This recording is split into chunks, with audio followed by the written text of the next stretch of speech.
Hi hello ನಮಸ್ಕಾರ, welcome back to my channel. ಎಲ್ಲರೂ ಹೇಗಿದ್ದೀರಾ? ಎಲ್ಲರೂ ಚೆನ್ನಾಗಿದ್ದೀರಾ ಅಂತ ಅನ್ಕೊತೀನಿ.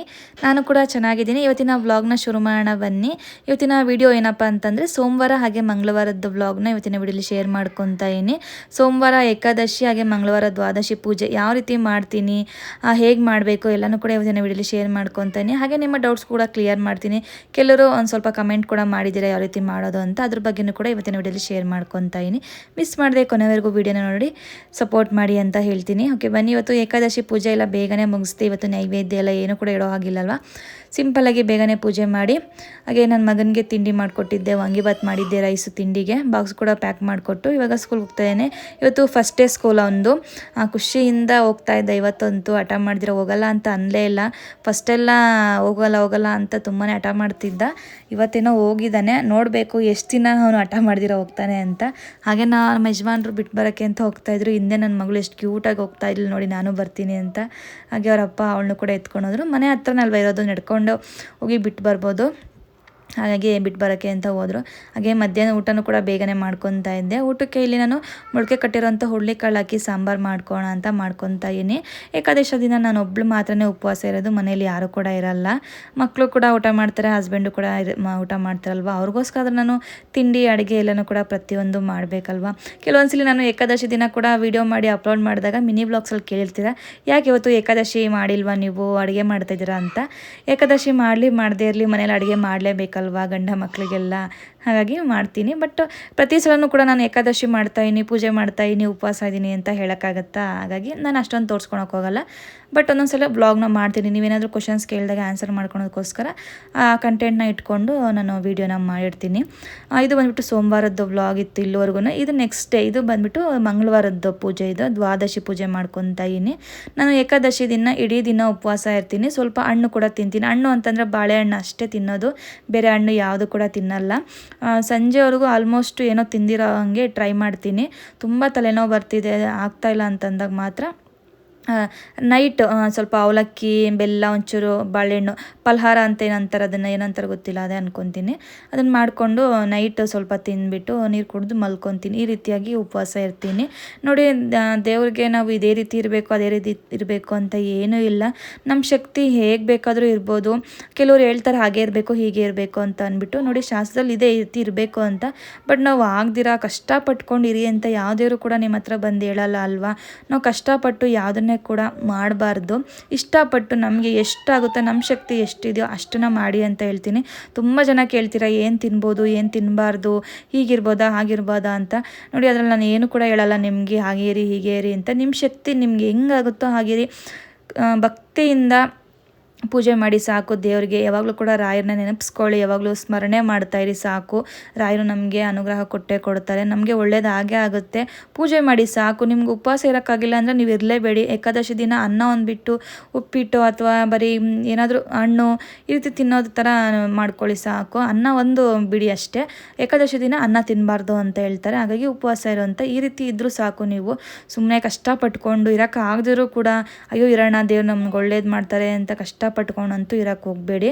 ನಾನು ಕೂಡ ಹಾಗೆ ಫುಲ್ ಡೇ ಇರೋಣ ನಾನು ಸ್ಟಾರ್ಟ್ ಮಾಡಿದಾಗ ನಾನು ಹಂಗೆ ಅಂದ್ಕೊಂಡಿದ್ದು, ಏನು ಇರ್ಬೋದಲ್ಲ ಆರಾಮಾಗಿ. ಬಟ್ ಆಗಲಿಲ್ಲ. ಅಂದರೆ ನನಗೆ ಹಸುವಾಗಲ್ಲ, ಸುಸ್ತಾಗಲ್ಲ, ಬಟ್ ತಲೆ ತುಂಬ ನೋವು ಬಂದುಬಿಡುತ್ತೆ ಮತ್ತು ತಲೆ ಸುತ್ತಾಗುತ್ತೆ ನನಗೆ. ಹಾಗಾಗಿ ನಾನು ಈ ನಡುವೆ ಸ್ವಲ್ಪ ಹಣ್ಣನ್ನು ತಿಂತೀನಿ. ಹಣ್ಣು ಅಂದರೆ ಬಾಳೆಹಣ್ಣು ಒಂದೇ. ಈ ಅವಲಕ್ಕಿ ಬೆಲ್ಲ ಹಾಕ್ಕೊಂಡು ನೈಟ್ ಮಾತ್ರ ಸ್ವಲ್ಪ ತಿಂತೀನಿ. ಸಂಜೆ ಅಥವಾ 4 ಗಂಟೆಲಿ 5 ಗಂಟೆಲಿ ಯಾವಾಗ ನನಗೆ ಆಗೋದೇ ಇಲ್ಲ, ತುಂಬ ತಲೆನೋಯ್ತಿದೆ, ತಲೆ ಸುತ್ತು ಬರುತ್ತೆ ಇನ್ನೇನು ಅಂದಾಗ ನಾನು ಆವಾಗ ಸ್ವಲ್ಪ ತಿಂತೀನಿ ಅಷ್ಟೇ. ನನ್ನ ಕೈಲಿ ಎಷ್ಟಾಗುತ್ತೋ ಅಷ್ಟಿರ್ತೀನಿ. ನಾನು ಕೂಡ ತುಂಬ ಕಷ್ಟಪಟ್ಕೊಂಡು ಎಲ್ಲ ಉಪವಾಸ ಮಾಡೋದಕ್ಕೆ ಹೋಗಲ್ಲ. ದೇವರು ಕೂಡ ಯಾರು ಕೂಡ ನಿಮ್ಗೆ ಬಂದು ಹಿಂಗೆ ಇರಿ ಹಂಗೆ ಇರಿ, ನೀವು ಹಿಂಗೆ ಮಾಡಿದ್ರೆ ಮಾತ್ರ ನಾನು ಅನುಗ್ರಹ ಕೊಡೋದು ಅಂತ ಯಾವುದೇವರು ಕೂಡ ನಿಮ್ಗೆ ಬಂದು ಹೇಳಲ್ಲ. ಅಷ್ಟೊಂದೆಲ್ಲ ಯೋಚನೆ ಮಾಡೋದಕ್ಕೆ ಹೋಗಬೇಡಿ. ನಿಮಗೆ ಏಕಾದಶಿ ಉಪವಾಸ ಎಷ್ಟಾಗುತ್ತೋ ಅಷ್ಟೇ ಮಾಡಿ. ಹಾಗೆ ಪ್ರೆಗ್ನೆಂಟ್ ಇರೋರು ಮತ್ತು ತಾಯಂದಿರು, ಮಕ್ಳಿಗೆ ಹಾಲು ಕೊಡ್ತೀವಿ, ಅವರೆಲ್ಲ ಉಪವಾಸ ಇರಲೇಬೇಡಿ. ಅನ್ನ ಒಂದ್ಬಿಟ್ಟು ಬೇರೆ ಎಲ್ಲನೂ ಕೂಡ ತಿನ್ನಿ. ಹಾಲು ಹಣ್ಣು ತಿನ್ಕೊಂಡು ಕೂಡ ಉಪವಾಸ ಇರೋದು, ಬರೀ ಉಪ್ಪಿಟ್ಟು ಮತ್ತು ಬೆಳಗ್ಗೆಯಿಂದ ಸಂಜೆವರೆಗೂ ಇದ್ದು ರಾತ್ರಿ ಊಟ ಮಾಡೋದು, ಈ ರೀತಿ ನಿಮ್ಮ ಹರಕೆ, ನಿಮ್ಮ ಸಂಕಲ್ಪ ಏನಿದೆಯೋ ಅದನ್ನು ಮಾಡಿಕೊಂಡು ನೀವು ಇರಿ ಅಷ್ಟೇ. ದೇವ್ರ ಹತ್ರ ಸುಮ್ಮನೆ ಅವ್ರು ಹೇಳಿದ್ರು ಇವ್ರು ಹೇಳಿದ್ರು ಅದೇ ಮಾಡಬೇಕು ಇದೇ ಮಾಡಬೇಕು ಅಂತ ಟೆನ್ಷನ್ ತೊಗೊಳ್ಳೇಬೇಡಿ. ನಾನು ಹೇಳ್ತಾ ಇದ್ದೀನಲ್ವಾ, ಪೂಜೆ ಮಾಡಿ ಸಾಕು. ರಾಯರು ನಿಜವಾಗ್ಲೂ ಎಲ್ಲರಿಗೂ ತುಂಬಾ ಒಳ್ಳೇದು ಮಾಡ್ತಾರೆ. ರಾಯರನ್ನ ನಂಬಿದವರು ಯಾರು ಕೂಡ ಮೋಸ ಮಾಡಲ್ಲ ರಾಯರು. ಎಲ್ಲರೂ ಕೂಡ ಒಳ್ಳೇದು ಆಗೇ ಆಗುತ್ತೆ. ತಾಳ್ಮೆಯಿಂದ ಕಾಯಿರಿ, ರಾಯರನ್ನ ಅವಾಗವಾಗ ನೆನೆಸ್ಕೊತಾ ಇರಿ ಅಂತ ಹೇಳ್ತೀನಿ. ಇಷ್ಟು ಹೇಳಬಲ್ಲೆ ಅಷ್ಟೇ. ಪೂಜೆ ಬಂದುಬಿಟ್ಟು ನಾನು ಏಕಾದಶಿ ದಿನ ಬೆಳಗ್ಗೆನೇ ಎದ್ದು ಸ್ನಾನ ಮಾಡಿ ಬೇಗನೆ ಪೂಜೆ ಮಾಡ್ಕೊತೀನಿ ಅಷ್ಟೇ. ರಾಯರಿಗೆ ಬರೀ ತುಳಸಿ ಮಾತ್ರ ಇಡಬೇಕಷ್ಟೇ, ರಾಯರ ಫೋಟೋಕ್ಕೆ. ಇನ್ನೇನು ಕೂಡ ನೈವೇದ್ಯ ಹೂವೆಲ್ಲ ಏನು ಇಡೋಂಗಿಲ್ಲ. ಇಡೀ ದಿನ ಉಪವಾಸ ಇರ್ತೀನಿ. ನೀರಂತೂ ಕುಡಿತೀನಿ, ನೀರು ಬಿಟ್ಟೆಲ್ಲ ಇರೋಕ್ಕೋಗಲ್ಲ. ಸುಸ್ತಾದರೆ ಅಟ್ಲೀಸ್ಟ್ ತಲೆನೋವು ಬಂದರೆ ಒಂದು ಹಣ್ಣು ತಿಂತೀನಿ, ಅಷ್ಟು ಬಿಟ್ಟರೆ ಏನೇನಿಲ್ಲ. ಮತ್ತು ಮಾರನೇ ದಿನಕ್ಕೆ ದ್ವಾದಶಿ ಬರುತ್ತೆ. ಏಕಾದಶಿ ಮುಗಿದ್ಮೇಲೆ ಮಾರನೇ ದಿನಕ್ಕೆ ದ್ವಾದಶಿ ಬರುತ್ತೆ. ದ್ವಾದಶಿ ದಿನ ಬೆಳಗ್ಗೆನೆ ಬೇಗನೆ ಎದ್ದು ಪೂಜೆ ಎಲ್ಲ ಮಾಡಿ, ಪೂಜೆ ಮಾಡೋದಕ್ಕಿಂತ ಮುಂಚೆ ನೈವೇದ್ಯ ಇಡಿ, ಏನಾದರೂ ಸರಿ ನಿಮ್ಮ ಸಿಹಿ ನೈವೇದ್ಯ ಮಾಡಿಬಿಟ್ಟು ಪೂಜೆ ಮಾಡಿಕೊಂಡು ಆವಾಗ ಏನು ಬೇಕಾದ್ರೂ ನೀವು ತಿನ್ಬೋದು. ಇದೇ ತಿನ್ನಬೇಕು ಅದೇ ತಿನ್ನಬೇಕು ಅಂತಲೂ ಏನೂ ಇಲ್ಲ. ನೀವು ನಾರ್ಮಲ್ ರೊಟೀನ್ ನಿಮ್ಮದು ಡೈಲಿ ಹೇಗಿರುತ್ತೋ ಆ ರೀತಿ ನೀವು ಫಾಲೋ ಮಾಡ್ಬೋದು. ಇಷ್ಟೇ ಸಿಂಪಲಾಗಿ ನೀವು ಏಕಾದಶಿ ಉಪವಾಸನೇ ಇರ್ಬೋದು. ಈ ಏಕಾದಶಿ ಉಪವಾಸ ಇದರಿಂದ ತುಂಬಾ ಒಳ್ಳೆಯದಾಗುತ್ತೆ. ಇರಿ ಅಂತಲೇ ಹೇಳ್ತೀನಿ ಎಲ್ಲರಿಗೂ. ಬಟ್ ನಿಮ್ಮ ಕೈಲಿ ಎಷ್ಟಾಗುತ್ತೋ ಅಷ್ಟೇ ಇರಿ. ತುಂಬ ಕಟ್ಟುನಿಟ್ಟಾಗಿ ಇರಬೇಕು, ಏನೋ ತಿಂದಿರೋ ಹಂಗೆ ಎಲ್ಲ ಇರೋಕ್ಕೆ ಹೋಗ್ಬೇಡಿ. ನಿಮ್ಮ ಆರೋಗ್ಯ ಮುಖ್ಯ ಅಲ್ವಾ, ಹಾಗಾಗಿ ಹೇಳ್ತೀನಿ. ಇಷ್ಟಿರ್ತೀನಿ, ನನಗೆ ಗೊತ್ತಿರೋದನ್ನು ನಾನು ತಿಳಿಸ್ಕೊಟ್ಟಿದ್ದೀನಿ. ಓಕೆನಾ? ಓಕೆ, ಬನ್ನಿ ಮತ್ತೆ ಪೂಜೆ ಎಲ್ಲ ಮುಗಿಸ್ದೆ, ನೈವೇದ್ಯ ಎಲ್ಲ ಇಟ್ಟು ಪೂಜೆನೂ ಕೂಡ ಮಾಡಿ ನೆಕ್ಸ್ಟ್ ತಿಂಡಿಗೆ ಸೋಯಾ ಚಂಕ್ಸು ಹಾಗೆ ತರಕಾರಿ ಎಲ್ಲ ಹಾಕಿ ವೆಜಿಟೇಬಲ್ ಪಲಾವ್ ಮಾಡಿದ್ದೆ. ಹಾಗೆ ನಾನು ಬಾಕ್ಸ್ ಕೂಡ ಲಂಚ್ ಬಾಕ್ಸ್ ಕೂಡ ಪ್ಯಾಕ್ ಮಾಡಿಕೊಟ್ಟೆ ನನ್ನ ಮಗನಿಗೆ. ನೋಡಿದ್ನಲ್ಲ ಒಂದು ಫ್ರೂಟು ಹಾಗೆ ಸ್ವಲ್ಪ ಡ್ರೈ ಫ್ರೂಟ್ಸ್ ಹಾಕ್ಕೊಡ್ತೀನಿ ಸಿಂಪಲಾಗಿ. ಯಾಕೆಂದರೆ ಮಧ್ಯಾಹ್ನ 1 ಗಂಟೆಗೆ ಬಿಡ್ತಾರಂತೆ ಲಂಚ್ಗೆ. ಅವ್ನು 2 ಗಂಟೆ 2:15 ಅಷ್ಟಿಗೆಲ್ಲ ಮನೆಗೆ ಬರ್ತಾನೆ. ಮತ್ತೆ ಆದರೂ ನಾನು ಊಟ ಮಾಡಿಸ್ತೀನಿ. ಹಾಗಾಗಿ ಸಿಂಪಲಾಗಿ ನಾನು ಹಾಕ್ಕೊಟ್ಟಿರ್ತೀನಿ. ಅವನು ಕೂಡ ತಿನ್ನಿಸ್ತಾ ಇದ್ದೆ. ಲೇಟ್ ಆಗಿಬಿಟ್ಟಿತ್ತು ಇವತ್ತು ಏಕಾದಶಿ ಪೂಜೆ ಎಲ್ಲ ಅಂತ ಅಂದ್ಬಿಟ್ಟು, ಅಂದರೆ ದ್ವಾದಶಿ ಪೂಜೆ ಎಲ್ಲ ಮಾಡ್ಕೊಂಡಿದ್ನಲ್ವ, ಹಾಗಾಗಿ ನಾನೇ ತಿನ್ನಿಸ್ತಾ ಇಲ್ಲ. ಅಂದರೆ ಅವನಿಗೆ ಬಿಡ್ತೀನಿ, ಅವನೇ ಎಷ್ಟೊತ್ತಾದ್ರೂ ಆಗಲಿ ಅವನೇ ತಿನ್ನಲಿ ಅಂತ ಅಂದ್ಬಿಟ್ಟು. ಸ್ವಲ್ಪ ನಿಧಾನ ಅಲ್ವ ಮಕ್ಕಳು ತಿನ್ನೋದು, ಹಾಗಾಗಿ ಸ್ವಲ್ಪ ಟೈಮ್ ಆಗಿಬಿಡುತ್ತೆ ಅಂತ ಇವತ್ತು ನಾನೇ ತಿನ್ನಿಸ್ತಾ ಇದ್ದೆ. ಅಷ್ಟೊಂದು ನನ್ನ ಮಗಳು ಕೂಡ, ಅವಳಿಗೂ ಕೂಡ ಸ್ವಲ್ಪ ಬಂದು ತಿನ್ನಿಸು ಅಂತ ಅಂದ್ಬಿಟ್ಟು, ಹಾಗಾಗಿ ಅವಳಿಗೂ ಕೂಡ ತಿನ್ನಿಸಿ ಅವನಿಗೆ ಬುಕ್ಸು ಹಾಗೆ ಲಂಚ್ ಬಾಕ್ಸು ಬಾಟ್ಲು ಎಲ್ಲ ಒಂದೇ ಬ್ಯಾಗಲ್ಲಿ ಇಟ್ಬಿಡ್ತೀನಿ. ಸಪ್ರೇಟ್ ಅಂತ ಏನೂ ಇಲ್ಲ ಸದ್ಯಕ್ಕೆ. ನೋಡಬೇಕು ನೆಕ್ಸ್ಟ್ ಏನಾದರೂ ಲಂಚ್ ಬಾಕ್ಸ್ ಬ್ಯಾಗ್ ಏನಾದರೂ ಬೇಕು ನಾನು ತೊಗೊಂಬರ್ಬೇಕು. ಸದ್ಯಕ್ಕೇನಿಲ್ಲ, 1 ಇಯರಿಂದನೂ ಕೂಡ ಇದೇ ಬ್ಯಾಗಲ್ಲೇ ನಾನು ಹಾಕ್ಕೊಳಿಸ್ತಾ ಇರೋದು. ಇವಾಗ ಸದ್ಯಕ್ಕೆ ನಾವು ಹೊಸ ಸ್ಕೂಲ್ಗೆ ಸೇರಿಸಿರೋದ್ರಿಂದ ಅವ್ರು ಇನ್ನೂ ಯಾವುದೇ ರೀತಿ ಕಿಟ್ ಏನು ಕೊಟ್ಟಿಲ್ಲ ನಮಗೆ, ಬ್ಯಾಗು ಬುಕ್ಸು ಏನು ಕೂಡ ಇನ್ನೂ ಕೊಟ್ಟಿಲ್ಲ. ನೋಡಬೇಕು ನೆಕ್ಸ್ಟ್ ಮಂಡೆಯಿಂದ ಏನಾದರೂ ಕೊಡ್ತಾರೇನೋ ಅಂತ ಅಂದ್ಬಿಟ್ಟು. ಅವ್ರ ಅಪ್ಪ ಎಲ್ಲ ಹೋಗಿದ್ರು, ಬಂದರು, ಬಿಟ್ಟು ಬರ್ತೀನಿ ಅಂತ ಅಂದ್ಬಿಟ್ಟು ಅಷ್ಟೊಂದು ರೆಡಿ ಮಾಡಿದ್ದೆ. ಅವ್ರ ಅಪ್ಪನೂ ಕೂಡ ಬಂದು ಕರ್ಕೊಂಡು ಹೋಗ್ತಾಯಿದ್ರು. ಅವ್ರ ಅಪ್ಪ ಏನಾದರೂ ಇದ್ದರೆ ಅವರೇ ಬಿಟ್ಟು ಬರ್ತಾರೆ, ಇಲ್ಲ ಅಂತಂದರೆ ನಾನು ಹೋಗ್ತೀನಿ. ಹೆಂಗೆ ಆದರೆ ಹಂಗೆ. ಯೂಶ್ವಲಿ ನಾವು ಇಲ್ಲಿ ಸೇರಿಸಿರೋದು ಅದೇ ಕಾರಣಕ್ಕೇ. ಯಾಕೆ ಅಂತಂದರೆ ಅವರಪ್ಪ ಯಾವಾಗಲೂ ಕೂಡ ಇರಲ್ಲ ಬಿಟ್ಟು ಬರೋದಕ್ಕೆ, ನಾನೇ ಬಿಟ್ಟು ಬರಬೇಕು. ದೂರ ಅಂತಂದರೆ ಆಗಲ್ಲ, ಮಗುನ ಹಾಕೊಂಡು ದೂರ ನಾನು ಹೋಗೋದಕ್ಕೂ ಆಗಲ್ಲ. ಹತ್ರ ಇದ್ದರೆ ಅಟ್ಲೀಸ್ಟ್ ನಡ್ಕೊಂಡು ಹೋಗಿ ಕರ್ಕೊಂಡು ಬರ್ಬೋದಲ್ಲ ಅಂತ ಅಂದ್ಬಿಟ್ಟು ಇಲ್ಲೇ ಹತ್ರದಲ್ಲಿರೋ ಅಂಥ ಸ್ಕೂಲ್ಗೆ ನಾವು ಜಾಯಿನ್ ಮಾಡಿಸಿದ್ವಿ. ಸದ್ಯಕ್ಕೆ LKG UKG ಅಲ್ವಾ, ಸದ್ಯಕ್ಕೆ 2 ವರ್ಷ ಇಲ್ಲೇ ಓದಲಿ, ನೋಡೋಣ ಫಸ್ಟ್ ಸ್ಟ್ಯಾಂಡರ್ಡ್ಗೆ ಎಲ್ಲಾದರೂ ಚೆನ್ನಾಗಿರೋ ಸ್ಕೂಲ್ಗೆ ನಾವು ಸೇರಿಸಿದ್ರೆ ಆಯಿತು ಅಂತ ಅಂದ್ಬಿಟ್ಟು ನಾವು ಮನೆ ಹತ್ರ ಯಾವ್ದು ಹತ್ರ ಆಗುತ್ತೋ ಅಲ್ಲಿಗೆ ನಾವು ಸದ್ಯಕ್ಕೆ ಸೇರಿಸಿದ್ದೀವಿ. ಇಷ್ಟು ನಮ್ಮ ಮಾರ್ನಿಂಗ್ ರೊಟೀನ್ ಆಗಿತ್ತು. ಹಾಗೆ ನೈಟ್ಗೆ ನಾನು ಒಂದು ಸಾಂಬಾರು ಮಾಡಿದ್ದೆ. ಹೀರೆಕಾಯಿ ಸಾಂಬಾರು ಅನ್ನೋದಕ್ಕಿಂತ ಹೀರೆಕಾಯಿ ಎಣ್ಗಾಯಿ ಅಂತ ಏನು ಕರಿತಲ್ವ, ಆ ರೆಸಿಪಿನ ಮಾಡಿದ್ದೆ. ತುಂಬಾ ಚೆನ್ನಾಗಿ ಬಂದಿತ್ತು, ಹಾಗಾಗಿ ನಿಮ್ಮ ಜೊತೆ ಶೇರ್ ಮಾಡ್ಕೊಳ್ಳೋಣ ಅಂತ ಈ ರೆಸಿಪಿನ ಕೂಡ ಶೇರ್ ಮಾಡ್ಕೊತಾ ಇದ್ದೀನಿ. ಇಲ್ಲಿ ನಾನೊಂದು ಬಾಣಲಿ ಇಟ್ಕೊಂಡು ಚಿಕ್ಕದು, ಇದಕ್ಕೆ ಸ್ವಲ್ಪ ಕಡಲೆ ಬೀಜ ಹಾಗೆ ಎಳ್ಳನ್ನ ಲೈಟಾಗಿ ಹುರ್ಕೊಂಡಿದ್ದೀನಿ.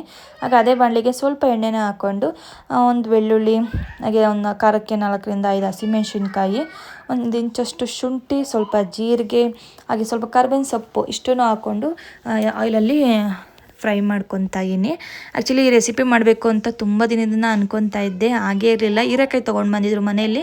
ಒಂದು ದಿವಸ ಏನು ಮಾಡಿದೆ, ಹೀರೆಕಾಯಿ ಬಸ್ಸಾರು ಮಾಡಿದ್ದೆ. ಹಾಗೆ ಒಂದು ಕಾಯಿ ಫುಲ್ಲು ಹಂಗೆ ಇಟ್ಟಿದ್ದೆ, ಹೀರೆಕಾಯಿ ಎಣ್ಗಾಯಿ ಮಾಡೋಣ ಒಂದು ದಿವಸ ಅಂತ. ಯಾಕಂದರೆ ಈ ಥರದ್ದೆಲ್ಲ ರೆಸಿಪಿ ತುಂಬ ರೇರಾಗಿ ಮಾಡೋದು, ಆವಾಗ ಏನು ಮಾಡ್ಕೊಳಲ್ಲ. ಹಾಗೆ ಮಾಡೋಣ ಅಂತ ಎತ್ತಿಕ್ಕಿದ್ದೆ. ಇವತ್ತು ಫೈನಲಿ ಮಾಡೋಣ ಅಂತ ಅಂದ್ಬಿಟ್ಟು ಇವತ್ತು ನೈಟ್ಗೆ ಸಾಂಬಾರು ಮಾಡ್ಕೊತಾ ಇದ್ದೀನಿ. ಲಾಸ್ಟಲ್ಲಿ ಸ್ವಲ್ಪ ಕೊತ್ತಂಬರಿ ಸೊಪ್ಪನ್ನ ಹಾಕ್ಬಿಟ್ಟು ಫ್ಲೇಮ್ನ ಆಫ್ ಮಾಡಿಬಿಡಿ. ಇವಾಗ ಏನು ಹುರ್ಕೊಂಡಿದ್ವಲ್ಲ ಅದನ್ನೆಲ್ಲ ಇವಾಗ ನಾವು ಮಿಕ್ಸಿ ಜಾರ್ಗೆ ಹಾಕ್ಕೊಂಬಿಟ್ಟು, ಹಾಗೆ ಕಡಲೆ ಬೀಜ ಎಳ್ಳು ಹುಡ್ಕೊಂಡಿದ್ವಲ್ಲ ಅದನ್ನು ಕೂಡ ಇದಕ್ಕೆ ಸೇರಿಸ್ಕೊಂಡು ಫೈನಾಗಿ ನಾನು ಇದನ್ನು ರುಬ್ಕೊಂಡು ಬರಬೇಕಾಗತ್ತೆ.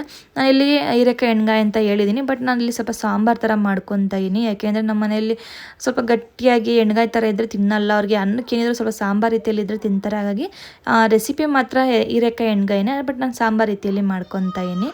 ಹಾಗೆ ಹೀರೆಕಾಯಿನ ಈ ರೀತಿ ಕಟ್ ಮಾಡಿ ಇಟ್ಕೊಂಡಿದ್ದೆ. ಫ್ರಿಜ್ಜಿಗೆ ಎತ್ತಿಡುವಾಗೇ ಸ್ವಲ್ಪ ಕಟ್ ಮಾಡಿ ಈ ಥರ ಎತ್ತಿಟ್ಟಿದ್ದೆ. ಇನ್ನೂ ಫ್ರೆಶ್ ಆಗಿ ಇತ್ತು, ಹಾಳಾಗಿರಲಿಲ್ಲ, ಚೆನ್ನಾಗೇ ಇತ್ತು. 2 ದಿನ ಆಗಿತ್ತು ಅಷ್ಟೇ. ಮೊನ್ನೆ ತಾನೇ ಸಾಂಬಾರು ಮಾಡಿದ್ದೆ, ನೆನ್ನೆ ಬೇರೆ ಸಾಂಬಾರು ಮಾಡಿ ಇವತ್ತು ಹೀರೆಕಾಯಿ ಎಣ್ಗಾಯಿ ಮಾಡ್ತಾಯಿದ್ದೀನಿ 1 ಟೈಮಿಗೆ ಮಾತ್ರ. ಇಲ್ಲಿ ಒಂದು ಕುಕ್ಕರ್ಗೆ ಸ್ವಲ್ಪ ಎಣ್ಣೆ ಹಾಗೆ ಸಾಸಿವೆ ಕರಿಬೇವು ಈರುಳ್ಳಿನ ಹಾಕ್ಕೊಂಡು ಸ್ವಲ್ಪ ಅರಿಶಿನ ಪುಡಿ ಹಾಕ್ಕೊಂಡು ಫ್ರೈ ಮಾಡ್ಕೊತಾ ಇದ್ದೀನಿ.